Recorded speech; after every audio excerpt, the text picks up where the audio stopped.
तो एपिसोड 3 की स्टार्टिंग में हम नागी और एरिका को देखते हैं। नागी तो पूरा शॉक हो जाता है क्योंकि नागी को एरिका के साथ 2 हफ्तों तक इसी घर में रहना पड़ेगा। और तभी नागी के फोन में उसकी मम्मी का मैसेज आता है। उसकी मम्मी कहती है अपनी सेहत का और एरिका का ख्याल रखना और 2 हफ्तों तक मजे करना। और ये सब देखकर तो नागी और भी पागल हो रहा होता है। और तभी नागी की बहन का भी मैसेज आता है, वो भी कुछ अजीब से मैसेजेस करती है। और तभी नागी एरिका से उसके पापा का फोन नंबर मांगता है। और तभी एरिका के पापा खुद नागी को मैसेज करते हैं और कहते हैं अचानक से लाने के लिए माफ करना, मैं तुमसे जल्द ही बैठकर बात करता हूँ। और तभी एरिका भी कहती है देखा मैंने कहा ना मेरे पापा ऐसे ही हैं, किसी की बात नहीं सुनते। उसके बाद एरिका सोने के लिए अपने रूम में जा रही होती है और तभी नागी से कहती है हम ये 2 हफ्ते एक दूसरे को डिस्टर्ब नहीं करेंगे, मंजूर है। और तभी नागी भी उसके लिए हाँ कहता है। नागी भी अपने रूम में जाकर देखता है तो वो देखकर शॉक हो जाता है क्योंकि इतना साफ सुथरा घर और उसे पढ़ने के लिए भी बहुत शांति सा प्लेस मिल चुका है। इसलिए वो सोचता है अब इस बार के एग्जाम्स में मैं ही फर्स्ट आऊंगा। अगले दिन नागी बहुत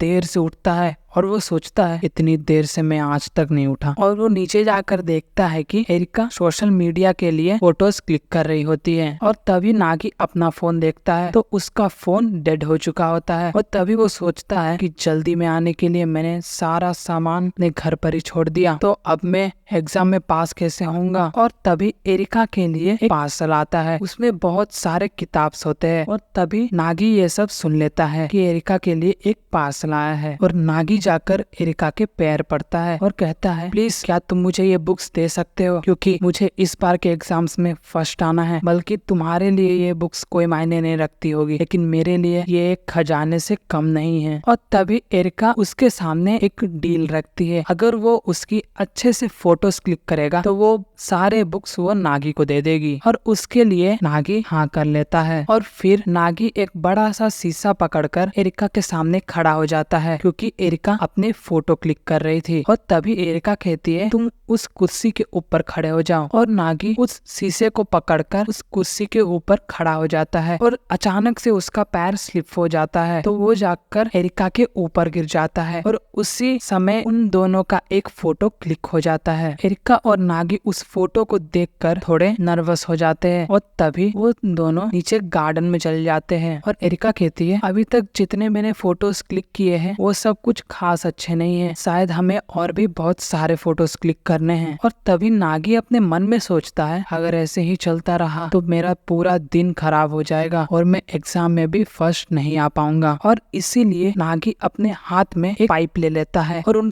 पाइप से आया हुआ पानी एरिका के ऊपर छिड़कता है। और तभी एरिका का एक फोटो क्लिक करता है। और तभी एरिका उसके ऊपर चिल्लाती है क्या कर रहे हो तुम। और तभी एरिका जाकर उसके फोन में देखती है तो वो फोटो बहुत ही प्रोफेशनल लग रहा होता है। और तभी एरिका कहती है यार बहुत अच्छा फोटो है, क्या तुम मेरी और 1-2 ऐसे फोटोज क्लिक कर सकते हो। और तभी नागी उसके लिए मना कर देता है। और तभी एरिका एक पानी वाला पाइप उठाकर नागी के ऊपर पानी फेंकने लगती है। और तभी नागी भी एक पाइप उठाकर एरिका के ऊपर पानी फेंकने लगता है। और वैसे वैसे वो लोग दोनों खेलने लगते हैं। और हम देखते हैं कि एरिका इस बार बहुत खुश होती है। उसके बाद हम शाम का सीन देखते हैं जहाँ पर नागी बैठकर सोच रहा होता है पूरा दिन खराब हो गया मेरा इस एरिका की तो ना। और एरिका आकर बोलती है कि उसकी फोटो वायरल हो गई है, वो भी सिर्फ नागी की वजह से। और तभी एरिका ये भी कहती है कि मैंने वो सारे बुक्स तुम्हारे रूम के अंदर रख दिए हैं। और नागी से पूछती है क्या तुम सच में शुरुआती से इतने पढ़ाकू कीड़े थे। और तभी नागी कहता है नहीं, मैं सिर्फ अपने घर के हालातों की वजह से इतना अच्छा पढ़ना चाहता हूँ। और नागी एरिका से पूछता है क्या तुम शुरुआत से ही सोशल मीडिया में इतनी इंटरेस्टेड थी। और तभी एरिका भी कहती है हाँ, क्योंकि मुझे सोशल मीडिया में फोटोज अपलोड करने की वजह से मैं सारे दुनिया में सबके बारे जान पाऊंगी। और ये भी कहती है क्या पता किसी खास इंसान की नजर मुझ पर पड़े। और तभी नागी पूछता है कौन है वो। और एरिका कहती है तुम भूल गए हमें हमारी लाइफ में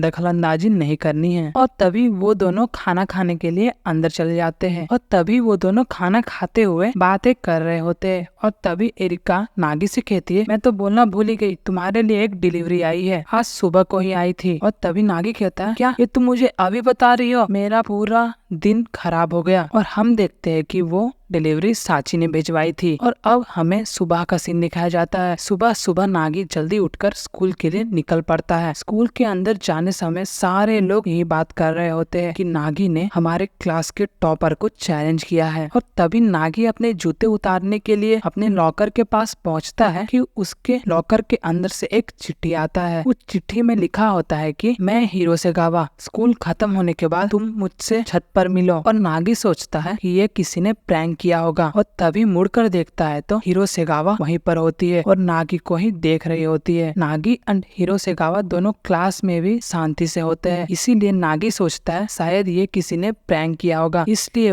नागी वो चिट को एक कूड़ेदान में फेंक देता है। और हम देखते हैं रिजल्ट्स आ चुका होता है और नागी ने क्लास में फर्स्ट किया होता है। और तभी नागी सोचता है शायद हिरोसेगावा को ये बात पता थी, इसलिए उसने मुझे छत में मिलने के लिए बुलाया था। और इसीलिए नागी तुरंत कूड़ेदान के पास जाकर उस चिट को ढूंढने लगता है। और क्लास खत्म होने के बाद नागी छत पर चला जाता है। थोड़ी देर के बाद हिरोसेगावा भी वहाँ आ जाती है और हिरोसेगावा कहती है मुझे लगा तुम आओगे ही नहीं। और तभी नागी कहता है मुझे लगा मेरे साथ किसी ने प्रैंक किया था, इसलिए मैं उस दिन नहीं आ पाया। और तभी हिरोसेगावा कहती है मैं तुमसे कुछ कहना चाहती हूँ। और तभी नागी कहता है हाँ कह दो, मुझे पता है कि ये बात लड़के को कहना चाहिए लेकिन तुम भी कह सकती हो। और तभी हिरोसेगावा कहती है मैं आपसे हर चीज में तुमसे फर्स्ट आकर दिखाऊंगी, चाहे वो पढ़ाई में हो या खाने में। और वहाँ से चली जाती है। ये बात सुनकर नागी थोड़ा चौंक जाता है और सोचने लगता है मुझे भी हर चीज में फर्स्ट आना है। और तभी हमें अगले दिन में दिखाया जाता है नागी को बहुत तेज बुखार होता है और वो सोचता है ये बुखार भी आज ही होना था, अब मैं पढ़ाई कैसे करूंगा। और नागी अपने रूम में जाकर फिर से पढ़ाई करने स्टार्ट कर देता है। और तभी बाहर से एरिका गेट ठकठकाती है लेकिन नागी गेट नहीं खोलता। और फिर से बहुत तेज ठकठकाने के बाद नागी जाकर गेट खोलता है और तभी वो देखता है कि एरिका डॉक्टर के ड्रेस में होती है और कहती है मैं डॉक्टर एरिका, मैं तुम्हारा इलाज करना चाहती हूँ। तभी नागी कहता है डॉक्टर की ड्रेस पहन लेने से कोई डॉक्टर नहीं बन जाता, यहाँ से दफा हो जाओ। ये कहकर एरिका को वहाँ से भगा देता है। और एरिका बाहर जाकर सोचती है नागी को मेरी वजह से बुखार आया है, इसलिए मुझे उसका देखभाल करना पड़ेगा। और तभी एरिका के फोन में उसके डैड का मैसेज आता है। उसके डैड कहते हैं कल सुबह मैं तुमसे स्कूल में मिलूंगा, देर मत होना। और तभी एरिका रेडी होकर जा रही होती है कि ऊपर से कुछ गिरने का साउंड आता है। फिर हम देखते हैं नागी का आँख खोलता है और वो सोचता है ये तो मेरा कमरा नहीं लग रहा, ये शायद एरिका का कमरा है। और नागी उठकर खड़ा होता है और वो देखता है कि एरिका उसके बगल में ही होती है और कहती है तुम पागल हो क्या, इतने बुखार में कौन पड़ता है, अगर तुम अपना बुखार जल्दी ठीक नहीं करोगे तो तुम क्लास में फर्स्ट कैसे आओगे। और नागी कहता है तुम्हें कैसे पता कि मैं क्लास में फर्स्ट आने के लिए ये सब कर रहा हूँ। और तभी एरिका कहती है तुम जब बेहोश थे तब भी तुम यही सब बोल रहे थे कि मुझे क्लास में फर्स्ट आना है, सेकंड आने से कोई यूज नहीं है। और तभी एरिका ये भी कहती है कि सच बताओ मैं तो इम्प्रेस हुई। और तभी नागी अपने मन में सोचता है कि मैं इतना पढ़ता हूँ लेकिन मुझे सभी लोगों ने ताने ही मारे हैं, लेकिन तुम एक ऐसी लड़की हो जो मुझसे इम्प्रेस हुई हो। उसके बाद हमें हिरोसेगावा का घर में दिखाया जाता है जहाँ वो भी स्कूल के लिए निकल रही होती है। और तभी उसकी मम्मी कहती है कि तुम इतना क्यों पढ़ रही हो। और तभी हिरोसेगावा कहती है मुझे इस बार फर्स्ट आना है। और यहीं पर ये एपिसोड खत्म होता है। तो